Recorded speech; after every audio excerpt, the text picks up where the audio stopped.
नमस्कार दोस्तों, खबर एक्सक्लूसिव के लाइव सेशन में आपका स्वागत है। दुख है आज की खबर आपको बताते हुए, और एक बहुत ही खून खौल उठा आज की जब खबर हमने सुनी कि भारत चीन सरहद पर LAC पर 3 भारतीय जवान शहीद हो गए। बहुत ही परेशान करने वाली खबर थी, और ये 5 मई से लगातार चीन की ओर से जो हरकत की जा रही है, जिसको लगातार भारत की ओर से नजरअंदाज किया जा रहा है, जिस पर गंभीरता से सोचने की ज़रूरत है। लेकिन सरकार की ओर से कश्मीर में पाकिस्तान को ही जवाब देने से फुर्सत नहीं है। ये जो सरकार का 56 इंच का सीना है, मुझे लगता है कि सिर्फ और सिर्फ पाकिस्तान के लिए है, और उस पाकिस्तान को ही जवाब देने के लिए सारे के सारे लोग बैठे हुए हैं।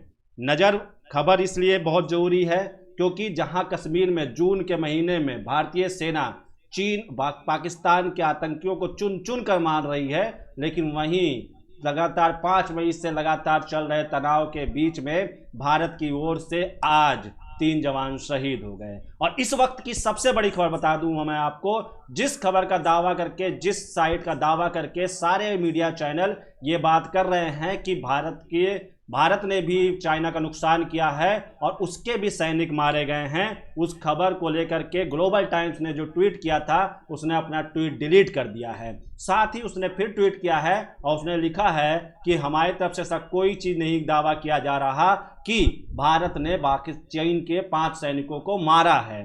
तो अब इस खबर को लेकर के उसने अपने आप को बैकफुट पे ले लिया है। जो उसने अभी तक ट्वीट किया था उसको लेकर के उसने अपने आप को वापस कर लिया है। तो दोस्तों, जिस तरीके की चर्चा की जा रही है, जिस तरीके के आपको चैनल्स पे दिखाए जा रहे हैं कि भारत ने चाइना को ही मारा है, नुकसान हुआ है, देखिए फायरिंग नहीं हुई है, ये बात कंफर्म है। दोनों देश की तरफ से जो बात कॉमन है वो कॉमन ये है कि फायरिंग नहीं हुई है। तो लड़ाई हुई है, फायरिंग क्यों नहीं हो रही है इस पर भी चर्चा करेंगे। आखिर फायरिंग क्यों नहीं कर सकते हैं, इसके पीछे एक बहुत बड़ी कहानी है, उस कहानी को भी आपके साथ शेयर करेंगे। आप लोगों से मेरी अपील ये है कि जो ये कह करके चाइना का सामान का बहिष्कार करना है, चीन को ये करना है, ये सरकार आपको गुमराह कर रही है। बदला लेना या किसी को लेकर के किसी को पीछे करना, बार बार चीन की तरफ से इस तरीके का कायराना, नापाक और जो मुजदिल हरकत है वो बार बार की जा रही है, और भारत की ओर से महज सिर्फ चीन के सामान का बहिष्कार करने की बात की जा रही है।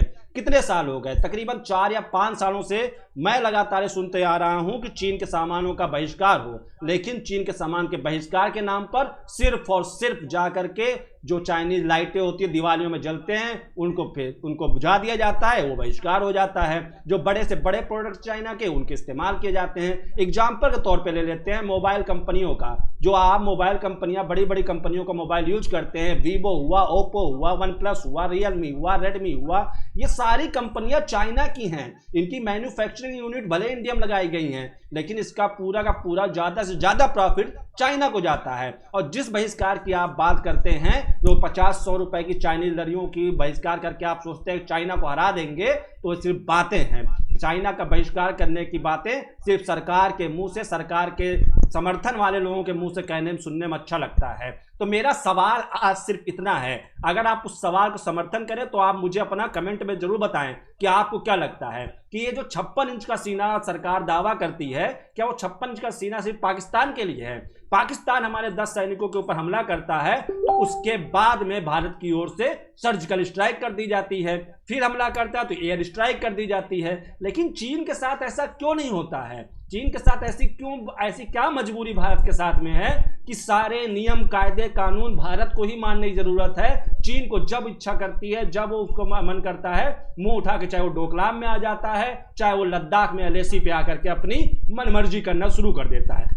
ये सारी बहुत बड़े मुद्दे की बात है, इसको सोचने की बात है। जो बहिष्कार करने की बात करते हैं, बहिष्कार कहने से नहीं होता है, करने से होता है। लेकिन करेंगे कैसे? आपको मैं कुछ तुलना बता देता हूं। जैसे आप सोचिए कि अगर आप चाइना का बहिष्कार करना चाहते हैं तो हमारे इंडिया के पास क्या पावर है? जो सरकार में आकर के जो विधायक, मंत्री, नेता आके बार बार कहते हैं कि चीन को सबक सिखाएंगे और चीन को हम फिर से वापस लौटा देंगे। लगातार 5 मई से भारत सरकार की ओर से ऐसे मंत्रियों के बयान दिए जा रहे हैं। रक्षा मंत्री राजनाथ सिंह आते हैं, वो भी यही कहते हैं, जेपी नड्डा आते हैं, वो भी यही कहते हैं, प्रधानमंत्री खुद आकर ये बात कहते हैं। लेकिन इन सब के बीच में आज जब ये खबर आती है कि भारत के 3 जवान शहीद हो गए हैं और चाइना की तरफ से कोई नुकसान नहीं लगा, उसकी तरफ से ये प्रेस रिलीज किया गया है। उल्टा चाइना की हरकत देखिए, चाइना की बड़बोलेपन देखिए कि चाइना बोल रहा है कि भारत की ओर से ऐसा अटैक किया गया था, भारत ने ये किया था, हमने कुछ नहीं किया ऐसा, भारत की ओर से गलत फैलाया जाता है, रूमर फैलाया जा रहा है। और इस सब वार्ता के बीच में, इस सब के बीच में अभी भी दोनों देश के बीच में वार्ता चल रही है,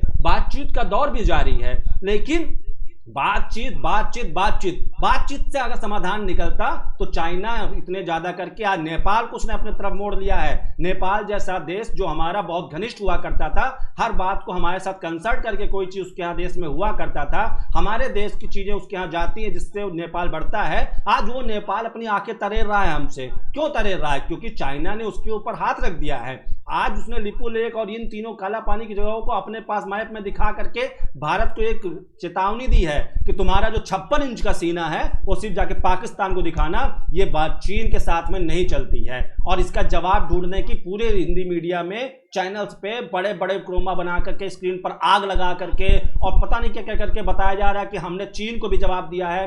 भारतीय सेना ने जवाब दिया होगा, लेकिन क्या मजबूरियां हैं जिसकी वजह से भारत नहीं जला सकता, तो उसकी मैं आपको बता देता हूं कि भारत चीन सीमा पे तकरीबन 50 साल बाद ऐसा सीन देखने को मिला है कि जब इतना तनाव हुआ हो कि आपस में लड़ाइयां ज्यादा हो गई हो। दिव्यांशु राय कह रहे हैं प्लीज अपडेट, क्या चाइना से सैनिक मारे गए हैं? देखिए दिव्यांशु राय जी, मैंने आपको बता दिया, जिसके दावे पे कर रहे थे लोग, बता रहे थे कि ग्लोबल टाइम्स ने रिपोर्ट ट्वीट किया है कि चाइना के 5 सैनिक मारे गए और 11 जवान उसके घायल हुए हैं। लेकिन अब ग्लोबल टाइम्स ने ट्वीट डिलीट कर दिया है और साथ ही उसने कहा है कि हम ऐसा कुछ भी दावा नहीं करते हैं, दैट अ मिस्टेक, हम उसकी गलती को मानते हुए हमने सही कर लिया है, हम ऐसा कोई दावा नहीं करते, हमारे पास इसका कोई भी पुख्ता प्रमाण नहीं है। तो अब ये कोई भी दावा नहीं रह गया, जो भारतीय मीडिया अब तक दावा कर रही थी वो पूरा का पूरा खोखला हो गया है।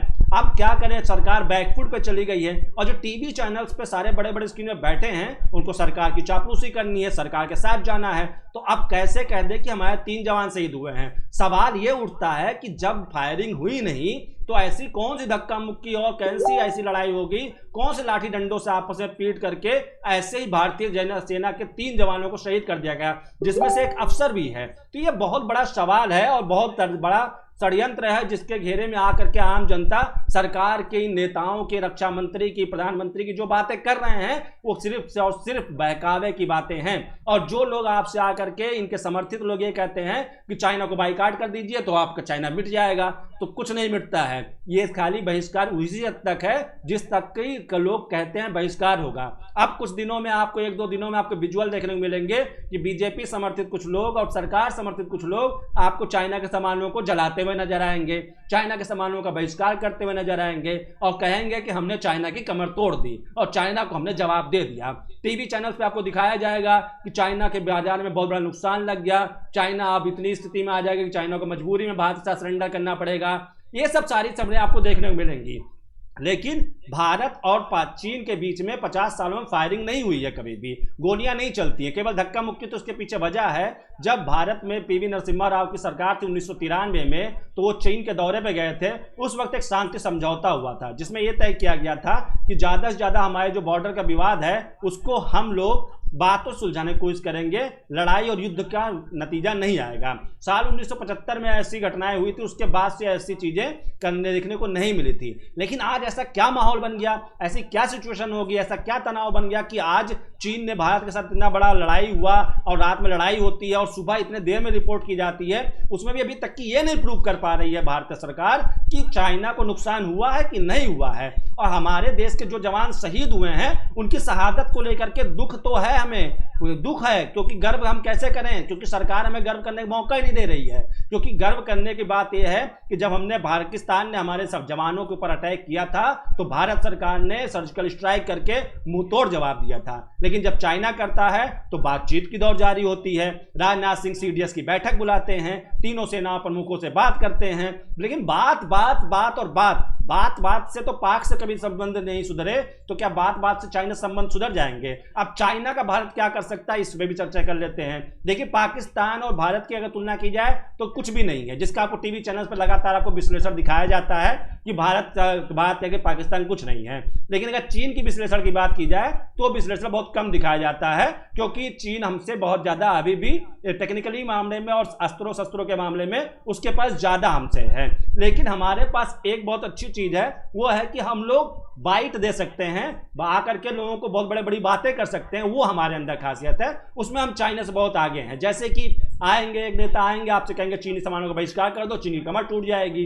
कोई आएगा कहेगा चाइना के प्रोडक्ट जो आप इस्तेमाल कर रहे हैं उससे बेहतर तो इंडियन सामान है। अरे भैया विकल्प तो बताओ, क्या चीन की सामान को हम रिजेक्ट कर दें? बताइए, चाइना की टीवी आती है, स्मार्ट टीवी आती है 12,000, 10 से 12,000 रुपए में आती है। इंडिया कंपनी में बनी हुई अगर टीवी आप लेंगे तो वही स्मार्ट टीवी तकरीबन आपको 40 से 45,000 की पड़ेगी, और वो क्वालिटी भी आपको नहीं दे पाएगी। तो कैसे और कैसे और कैसे कर दें हम चाइना के सामान का बहिष्कार? इसका बात दें, इसका जवाब दें। और चाइना की जहां तक बात रही, लोग कह रहे हैं कि विश्व पटल पे जाके भारत को इसकी बात रखनी चाहिए, लेकिन कैसे रख दें? चाइना तो यूएन का परमानेंट मेंबर है, उसके पास वीटो पावर है। चाइना की सभी लोग सुनेंगे, भारत के भी नहीं सुनेंगे।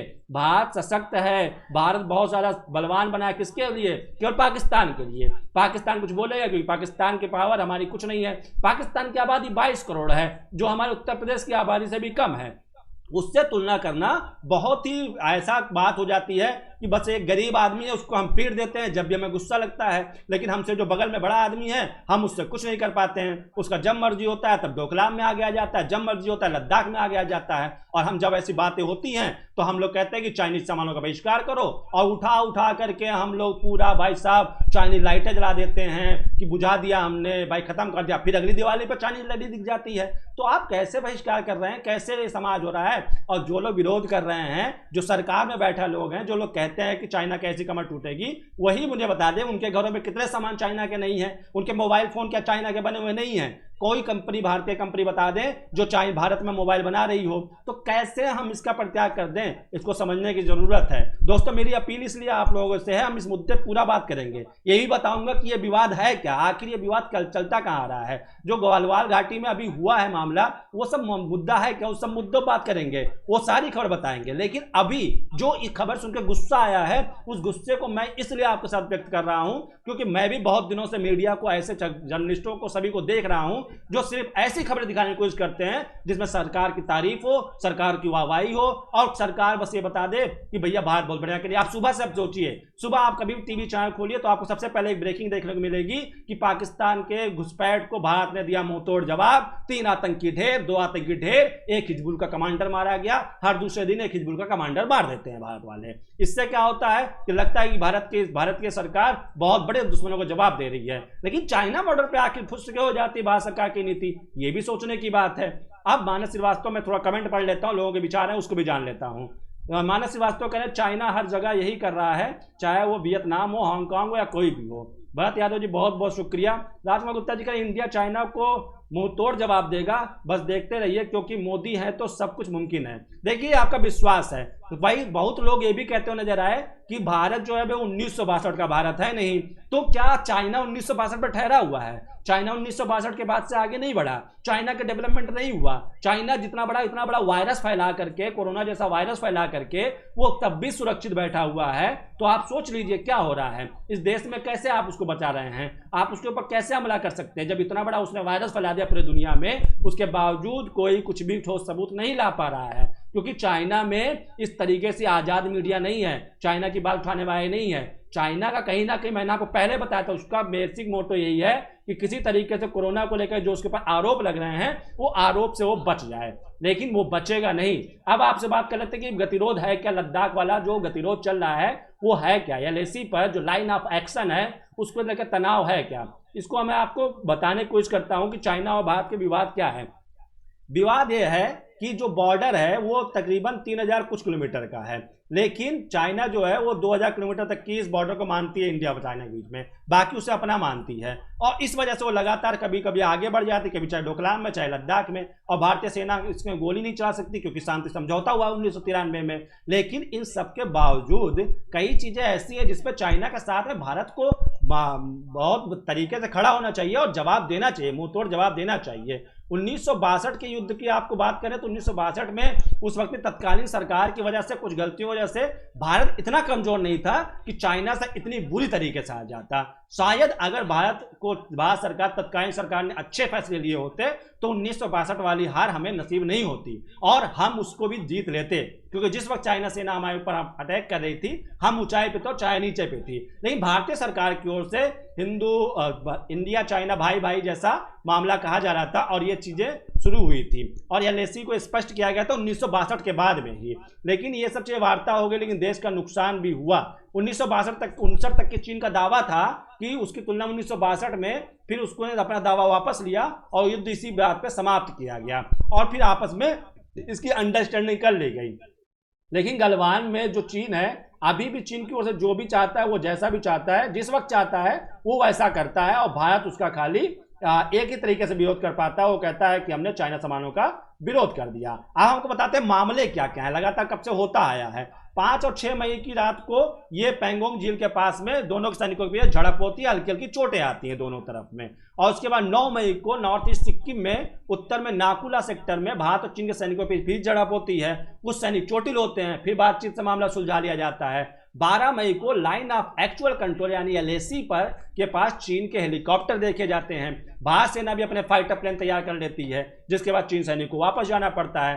फिर 23 मई को भारतीय सेना अध्यक्ष जनरल MM नरवणे हालात का जायजा लेने के लिए लेह के 14 हेडक्वार्टर जाते हैं। इन सब पर चर्चा करने का इसलिए ज्यादा मतलब नहीं है, क्योंकि इसलिए इस पे आपसे बात करने का मतलब नहीं। ये वो खबरें हैं जो सरकार के द्वारा बताई जाती हैं, लेकिन हकीकत क्या है आप देखने की कोशिश, समझने की कोशिश कीजिए। समझिए इस बात को कि भारत की तरफ से अब तक पाकिस्तान के इस साल में 100 से ज्यादा आतंकी मार दिए गए, जिसमें 2-4 तो हिजबुल का कमांडर को मार दिया। तो ये लगातार देखिए, भारत पाकिस्तान को तो करारा जवाब दे रहा है, लेकिन भारत अपने चीन के से अपने सरहद में आने वाले घुसपैठियों को क्यों नहीं रोक पाता है। मोहम्मद सलीम खान कहते हैं कि प्रधानमंत्री नरेंद्र मोदी जी अपनी असफलताओं को छुपाने के लिए भारत को जंग की ओर ढकेले हैं। बीजेपी के पास बिहार और बंगाल चुनाव के लिए कोई मुद्दा नहीं है। चीन से युद्ध करके अंधभक्तों को देशभक्ति की चाशनी पिलाकर बिहार और बंगाल चुनाव जीतना चाहते हैं। मोहम्मद सलीम खान जी, मैं आपकी बात से थोड़ा इत्तेफाक रखता हूं। हो सकता है इस बात को हो ऐसी चीजें हो, क्योंकि जब जब ऐसी चीजें हुई हैं तो भारतीय जनता पार्टी को सरकार बनाने में काफी मदद मिला है। तो इंडिया चाइना वाला मुद्दा हो सकता है कि बिहार और बंगाल को चुनाव जीतने की रणनीति हो, लेकिन इस रणनीति में अगर जवान शहीद होते हैं, ये एक डाउट है, इस पे भी शक जाना जरूरी है। बहुत अच्छी बात की है मोहम्मद सलीम खान ने। मैं इस पे थोड़ा सोचने की विषय ये बात है कि आखिर जब चुनाव होता है उसी समय ऐसे गतिरोध क्यों होते हैं। जैसे पाकिस्तान को अभी मुंहतोड़ जवाब दिए जा रहे हैं, 100 से ज्यादा आतंकी मार दिए गए हैं। राजकुमार गुप्ता जी कहते हैं केवल पंडित नेहरू की वजह से 1962 में चाइना से हारना पड़ा था। ये कई लोगों की अलग अलग विचारधारा है। मेरा मानना है कि सरकार की रणनीति थोड़ी सही हो और हमारे पास अस्त्र शस्त्र थोड़े अच्छे हों तो शायद हम अच्छे से जवाब दे सकते हैं। उस पर फोकस करने की जरूरत है। कल मैंने आपसे बात करते कि एजुकेशन को लेकर के जरूरत है, आज मैं बात करता हूँ सैन्य ताकत को भी मजबूत करने की जरूरत है। केवल सैनिकों की गिनती से देश महान नहीं होता है, उसके पास जितने पावर्स होंगे, जितने अच्छे हथियार होंगे वही होंगे। लेकिन हम तो हथियार के रसिया जाएंगे, अमेरिका जाएंगे, इन्हीं से मांगेंगे। अपनी हथियार बनाना कब शुरू करेंगे, अपनी चीजें बनाना कब शुरू करेंगे। मैन्युफैक्चर करते उसमें ज्यादा से ज्यादा पार्ट हमारे फॉरेन से लगे होते हैं, ये भी जरूरत है। नरेंद्र कुमार दुबे जी कह रहे हैं कि what is the stand of Russia if tension increase India and China. देखिए, रसिया को बेचना हथियार है और चाइना उससे हथियार नहीं खरीदता है। रसिया से चाहे हथियार खरीदने वाला देश है भारत। तो इंडिया चाइना के बीच में अगर तनाव बढ़ता है तो भारत का साथ देने के लिए रसिया भी आके खड़ा है और चाइना के और अमेरिका भी आके खड़ा होगा, क्योंकि इस वक्त में रसिया हो चाहे अमेरिका हो चाहे जो सशक्त देश है, उनको ये लग रहा है कि चाइना कहीं ना कहीं बहुत तेजी से बढ़ रहा है, इसको दबाने की जरूरत है। उनका कोई भारत का साथ देने का कोई उनका फायदा नहीं, उनका फायदा ये है कि इससे चाइना खत्म होगा और उनकी शक्ति फिर से वापस आ जाएगी। तो इसको लेकर के थोड़ा सा ये बात यह है कि चाइना और भारत को लेकर के खाली और खाली रसिया और अमेरिका इसमें अपना फायदा तलाश लेंगे और वो इसी को लेकर के चर्चा करते भी रहे हैं लगातार, वो अभी बात करेंगे। अब देखिए, आप टीवी चैनल्स देख रहे होंगे तो अभी उसमें ट्रंप का भी बयान आ जाएगा और वो भारत का साथ देने के लिए आ जाएंगे। बेंजामिन नेतन्याहू इजराइल से बोल देंगे, वो भी भारत का साथ देने के लिए आ जाएंगे। ऐसे ऐसे बयान आ जाएंगे कि भारत चीन के सीमा पर हमारे 3 जवान शहीद हो जाएंगे, लेकिन इन टीवी चैनल्स पर हमारी जीत हो जाएगी। हम इतना जीत चुके होंगे कि हमने चाइना के बीजिंग और सबरे वुहान को हमने कब्जा कर लिया होगा। इस तरीके के जीत चुके होंगे। इस तरीके की जीत का दावा आपको टीवी चैनल पर देखने को मिल जाएंगे। अभी आपको शाम 5 बजे से ही ऐसे आपको प्राइम टाइम शो लगातार सरकार की बड़ाई को लेकर के, तारीफ को लेकर करना शुरू कर देंगे। तो दोस्तों, मेरा मकसद ये नहीं कि मैं सरकार की आलोचना करूं, लेकिन आलोचनाएं इसलिए हो रही हैं क्योंकि सरकार की ओर से ऐसा कुछ किया नहीं जा रहा है। लगातार 5 मई से चीन तनाव चल रहा था। आप छोड़िए, आप ये बताइए, अगर नेपाल से तनाव चल रहा है तो नेपाल जैसा छोटा देश आज आपको आंखें कैसे दिखा रहा है? आप उस पर चर्चा क्यों नहीं कर पा रहे हैं? नेपाल के साथ विवाद चलता हुआ 2 महीने होने वाले हैं, तो आप नेपाल को वो मामला अब तक सॉर्ट आउट क्यों नहीं किया? क्या आप इंतजार कर रहे हैं? नेपाल पुलिस ने हमारे एक भारत के नागरिक को भी मार दिया, उसके बावजूद भी भारत की तरफ से कोई एक्शन नहीं लिया गया, उसको वार्ता को खत्म भी नहीं किया जा रहा है। सादिक आजमी कह रहे हैं सीमा पर तनाव है, क्या कहीं चुनाव है? बिल्कुल सही, ये बात हमेशा कही जाती है कि सीमा पर तनाव है, लगता है कहीं पर चुनाव है। तो चुनाव तो है भाई, बिहार में चुनाव है, बंगाल में नेक्स्ट ईयर चुनाव है, और बंगाल में अगर चुनाव जीतना है कहीं ना कहीं वो बीजेपी, भारतीय जनता पार्टी देशभक्ति की बढ़ोतरी के साथ में ही जीत सकती है। क्योंकि मौका क्या होता है, आपको चुनाव जीतने की रणनीति क्या है, चैनल्स पर आपको देखने को मिल जाएंगे। हिंदू मुसलमान शुरू हो जाएंगे, संतों को लेकर के चर्चा शुरू हो जाएगी, राम मंदिर के निर्माण को लेकर चर्चा शुरू हो जाएगी, भारत पाकिस्तान में भारत की महत्वता दिखाई दी जाएगी, इंडिया चाइना में ऐसा दिखाया जाएगा कि हम हार भी रहे हैं लेकिन दिखाया जाएगा कि हम जीत रहे हैं। हम दिखाएंगे कि ऐसा दिखाया जाएगा कि इंडिया ने चाइना सामान का बहिष्कार कर दिया और चाइना को हजारों करोड़ों का नुकसान होने लगा है। तो ये सारी खबरें इसलिए दिखाई जाती हैं कि बिल्कुल सही ऐसा लगता है कि सीमा पर तनाव है और कहीं ना कहीं देश में फिर से चुनाव है, और चुनाव के माहौल में ऐसी घटनाएं जब होती है तो सवाल खड़ा होता है, और सवाल खड़ा होना भी चाहिए, इसका जवाब देना चाहिए। अब आज रक्षा मंत्री ने बैठक की है CDS से। हम उम्मीद करते हैं कि ऐसे बैठक के बाद में जैसे भारत ने पाकिस्तान को जवाब दिया था, एयर स्ट्राइक किया था, सर्जिकल स्ट्राइक किया था, अगर वैसा जवाब देती है तो शायद मैं सरकार के तारीफ में एक लाइन जरूर कहूंगा उस वक्त में। अगर सरकार ने ऐसा किया तो उस दिन मैं सरकार की तारीफ भी करूंगा। लेकिन हमारे 3 जवान जो शहीद हुए हैं, जब तक उनका बदला आप नहीं लेते हैं, उनका बदला नहीं लिया जाता है, तब तक मैं सरकार की आलोचना करूंगा। क्योंकि देश का जवान शहीद होता है तो सरकार की नीतियों की गलतियों से, सरकार की जो नीति है उसकी गलती हो जाए, सरकार सही, जो हमारे जवान होते हैं वो शहीद होते हैं, उनको तो केवल ऑर्डर का इंतजार होता है। ऐसा नहीं है हमारे भारतीय सेना ऐसे मुजदिल हैं कि जो लाठी डंडों से पिट करके शहीद हो जाएंगे। क्या हुआ इसकी पूरी जांच होनी चाहिए और उसको देश के सामने रखना भी चाहिए और उसको बात को कहना भी चाहिए। इस तरीके से केवल माहौल बना देना कि भाई हमने चाइना का बहिष्कार कर दिया, बहिष्कार करना है ना दोस्तों आपको, अगर आप भी चाहते चाइना को नुकसान पहुंचे तो शुरुआत कीजिए बहिष्कार। आज जो आपके पास मोबाइल है, अगर वो मेड इन चाइना है तो जला दीजिए उसको। आपके घरों में देखिए क्या करती है चाइना की, जला दीजिए, आप उसको खत्म कर दीजिए। नहीं हो सकता क्योंकि आपके पास दूसरा ऑप्शन ही नहीं है, हम तो फिर से पाषाण काल में चले जाएंगे। माफ कीजिएगा। तो इस तरीके की जो परिस्थितियां बनी हुई, माहौल बना हुआ है, इसको समझने की जरूरत है। देश में केवल जो मोदी सरकार है या रक्षा मंत्री हैं या जो भी सरकार का मंत्री आता है वो यही बात करता है कि पाकिस्तान को हमने हरा दिया, 100 से ज्यादा आतंकी मार दिए, 2-4 हिजबुल कमांडर मार दिए। इस सब चीजों से बात नहीं होती है। आप चाइना के साथ क्या कर रहे हैं, विरोध कर रहे हैं। कितनी प्रोडक्टिविटी आपने देश में तैयार कर दी, कितने भारतीय कंपनियों को आपने सब्सिडी दी। एटलस जैसी साइकिल कंपनी बंद हो जाती है, क्यों बंद हो जाती है? दे देते ना आप उसको सब्सिडी, क्यों आप भारतीय कंपनियों को बंद होने दे रहे हैं? HMT क्यों बंद हो गई? आप उसका जवाब दीजिए। हिंदुस्तान मशीन टूल इतनी बड़ी कंपनी थी, उसकी घड़ियां इतनी अच्छी क्वालिटी थी, क्यों बंद हो गई? नुकसान में जाने के बाद बंद हो गई। आप दीजिए ना सब्सिडी, आप उनको पैसे दीजिए, आप उनकी मदद कीजिए ताकि वो कंपनियां स्टेब्लिश हों। जो स्टेब्लिश हैं उससे तो बचा नहीं पा रहे हैं, उल्टा करें चाइना का सामान का बहिष्कार कर दीजिए। अब भैया तो हम करें क्या?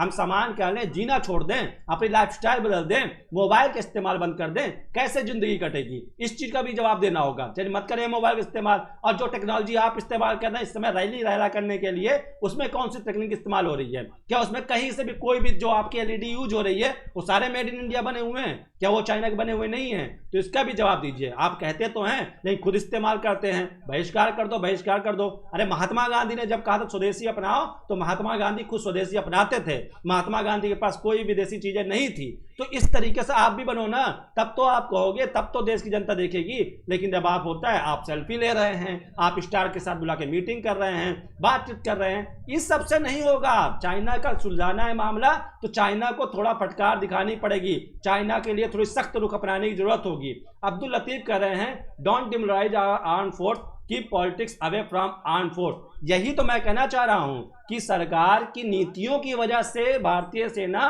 के जवान शहीद होते हैं, लेकिन कहीं ना कहीं सरकार की ओर से उनके ऊपर कोई ना कोई गलत तरीके से ऐसा हो रहा, नीतियां गलत है जिससे जवान शहीद हो रहे हैं। मैं राजनीति नहीं डाल रहा हूं सेना में, मैं ये चाहता हूं सेना हमेशा अपना काम करती है, लेकिन आखिर चुनाव के समय में ही ऐसा क्यों होता है, ये सवाल खड़ा होना लाजमी है। जो सवाल खड़े होते हैं दोस्तों, इस पर चर्चा हम करते रहेंगे लगातार। ये लद्दाख के गतिरोध को लेकर के जैसे लोग चर्चा करते आए हैं, मेरा कहना यह है कि हमारे 3 जवान शहीद हुए हैं, तो ये बहुत बड़ी दुख की खबर है। इस पर हमें बहुत सोचने की जरूरत है कि हमने जब ये सरकार आई जिसने कहा था कि अगर दुश्मन हमारा एक सिर काट के लेके जाएगा, एक जवान की सिर काट के लेके जाएगा, तो हम 35 सिर काट के लेकर आएंगे। लेकिन क्या हो रहा है, हमारे जवान शहीद भी हो रहे हैं। चलिए, आपने भारत पाकिस्तान बॉर्डर पर ये कंट्रोल कर दिया है, काफ़ी हद तक कि वहाँ पे आतंकी गतिविधियाँ बंद हुई हैं। अब रोजाना आप 2-4 हिजबुल के कमांडर मार रहे हैं, बहुत अच्छी बात है। लेकिन चाइना के साथ में, चाइना के मंच पर, चाइना के साथ बॉर्डर को लेकर के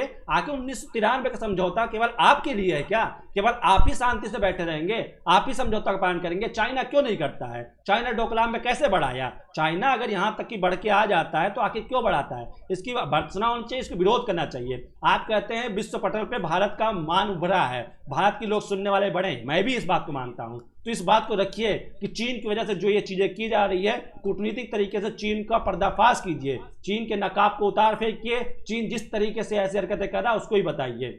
अरशद अयाज कहते हैं कि चाइना का माल इंडिया इंपोर्ट एक्सपोर्ट पर बंद क्यों नहीं रहे गवर्नमेंट। देखिए अरशद अयाज जी, मैं आपको बता दूं कि ये जो बंद करने की आप करें इंपोर्ट एक्सपोर्ट, ये इसलिए नहीं बंद हो सकता है क्योंकि ये ग्रुप ऑफ कम्युनिटी है जिसमें हर देश को एक दूसरे देश में बेचने की सामान की परमिशन होती है। इसको खुलेआम नहीं कह सकते हैं जब तक कि दूसरे देश की तरफ से कोई बड़ा एक्सीडेंट न किया जाए, कोई युद्ध ना चल रहा हो, हमारा कोई लड़ाई ना चल रहा हो, कोई खुलेआम लड़ाई ना चल रहा हो। ये छुप छुप के लड़ाई जब तक चलती रहेगी, इसको लेकर के ऐसा रोक नहीं लगाया जा सकता है। अनंत अभी कहते हैं भारत में बड़े बड़े ठेके चीन को मिल रहे हैं, सैनिक मर रहे हैं, बस दिखावे किए जाए सरकार की तरफ से। देखिए आप जो खबरें पढ़ते हैं, मैं वही कह रहा हूँ, बिजनेस अपनी जगह चल रहा है। ये चीन की तरफ से जो हरकत की जा रही है, ये पूरी तरीके से कोरोना वायरस को लेकर जो उसने दुनिया में महामारी फैलाई है उसको छिपाने की कोशिश कर रहा है, इसलिए ऐसी हरकत कर रहा है। उसका इरादा युद्ध का नहीं है, क्योंकि चीन की तरफ से बयान आया है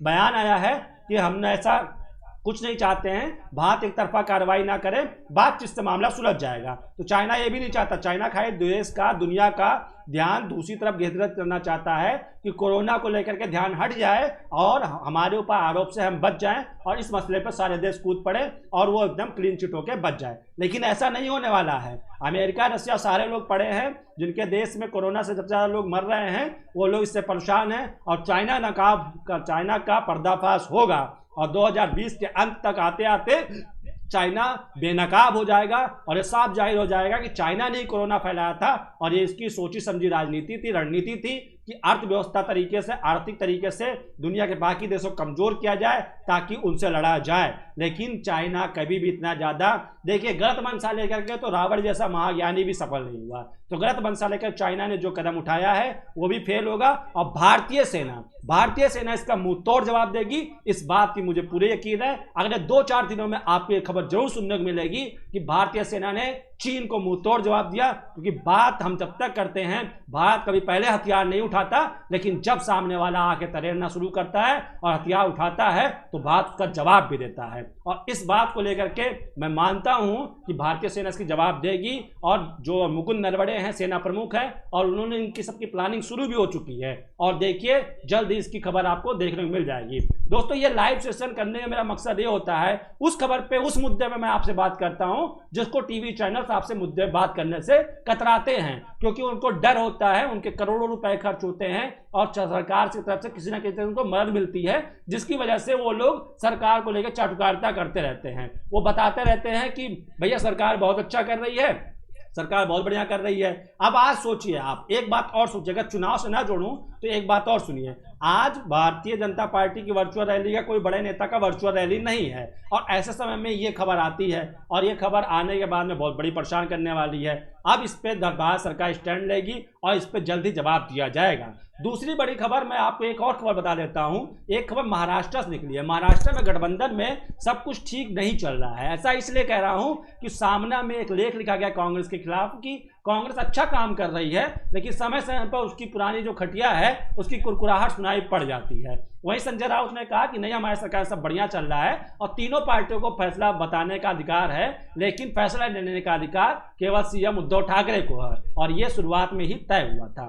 इसको भी लेकर के चर्चा है, इस पर कभी किसी दिन और बाद में चर्चा करेंगे। इस गतिरोध पे भी हम लगातार बने रहेंगे, लेकिन इस वक्त का सबसे बड़ा मुद्दा जो है वो भारत चीन सीमा पर LAC पर जो ये क्लैश हुआ है, हिंसक झड़प हुई है, जिसमें एक भारतीय अफसर और 2 जवान शहीद हुए हैं। वहीं चीन की तरफ से चीन को कोई नुकसान नहीं लगा है, जिसने दावा किया था। ग्लोबल टाइम्स ने अपना ट्वीट डिलीट कर दिया और अपनी गलती मानते हुए कहा कि हम ऐसे किसी भी बात का समर्थन नहीं करते हैं, हम ऐसे किसी बात का दावा नहीं करते हैं, हमारी तरफ से ऐसा कोई खबर नहीं है। तो दोस्तों, ये लाइव सेशन आपको कैसा लगा कमेंट में जरूर बताइएगा, और अच्छा लगा हो तो अपने दोस्तों को भी शेयर कीजिए, और मेरे पेज को, खबर एक्सक्लूसिव के पेज को लाइक भी कीजिए, और ज्यादा से ज्यादा दोस्तों को जोड़िए। और अंत में आपको एक बहुत अच्छी खबर बताता हूं कि हमारे पेज का जो लाइक है, पेज का परिवार है, वो 9000 से ज्यादा हो गया है, और जल्द ही हम 10,000 का आंकड़ा छूने वाले हैं। तो दोस्तों, आप लोगों का प्यार रहेगा, लगातार जुड़ते रहिए। ऐसे ही अहम मुद्दे हम उठाते भी रहेंगे, और इन मुद्दों पर लगातार हम बने रहेंगे, क्योंकि हम उन मुद्दों की बात नहीं करते हैं जो जात से जुड़ी हो, जो पात से जुड़ी हो, जो ऊंच नीच, दलित, हिंदू, मुसलमान, इन सब से जुड़ी हो। उन मुद्दों पर हम बात नहीं करते हैं। हम बात करते हैं हर इंसान की उस खबर की जो लोगों से जुड़ी है, क्योंकि हमारी बात होती है सीधी। इसीलिए खबर एक्सक्लूसिव शाम 5 बजे रोजाना आता है आपके लिए सीधी बात सौरभ के साथ, यानी मेरे साथ। तो आप लोग रोजाना मेरे साथ जुड़िए और इस चर्चा को लगातार आगे बढ़ाते रहिए। और कोई सवाल हो तो कमेंट में भी कीजिए, उस सवाल के साथ भी आपके साथ चर्चा करेंगे। और दोस्तों, कल फिर एक अहम मुद्दे पर आपके साथ चर्चा होगी, जिसका कनेक्शन आपके साथ होगा, ना कि सरकार के साथ होगा। जो सरकार की चापलूसी करने वाले टीवी चैनल्स हैं, उनके समर्थन वाले वैसे खबरें हम आपको नहीं दिखाते, ना वैसी खबरों को लेकर के हम प्रमोट करते हैं। हम किसी का एजेंडा नहीं चलाते हैं, हम लोगों की बात चलाते हैं, लोगों के मुद्दों की बात चलाते हैं। तो दोस्तों, कल फिर जुड़ूंगा शाम 5 बजे आपके साथ सीधी बात सौरभ के साथ में। तब तक के लिए आप पेज लाइक कीजिए, शेयर कीजिए, और अपने दोस्तों को इनवाइट कीजिए, ताकि वो लोग भी इस अहम चर्चा में जुड़ें और अपने विचार रख सकें। आज का लाइव कैसा लगा आपको कमेंट में जरूर बताइएगा, और अच्छा लगा हो तो दोस्तों को भी शेयर कीजिएगा। नमस्कार, जय हिंद।